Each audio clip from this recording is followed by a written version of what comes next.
Just back from Dubai and terrified for the fate of the brother who told Davina Kumar he was tortured and beaten after being arrested for alleged drugs offences. 25-year-old Suneet Jeerh has spent months in a foreign jail and could face years in prison. But his sister says he and two friends suffered horrific treatment.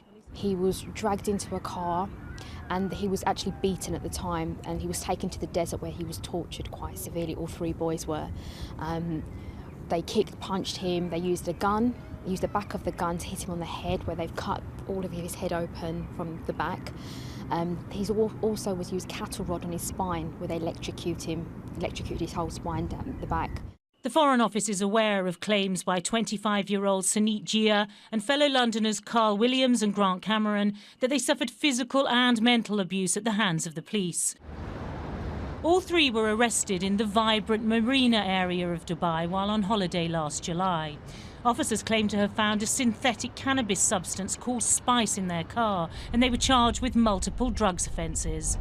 But lawyers who visited the men in jail claim they signed statements in Arabic only after having guns held to their heads. The statements that they signed aren't strictly confessions, but they did sign several statements in Arabic, a language none of the men understand, because they were intimidated by the policemen and because of the torture that they'd suffered.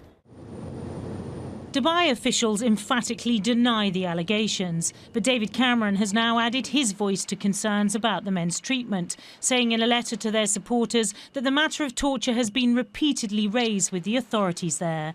He added, "The absence of an independent medical examination of the men remains a concern, and we continue to press for evidence of a full, impartial and independent investigation."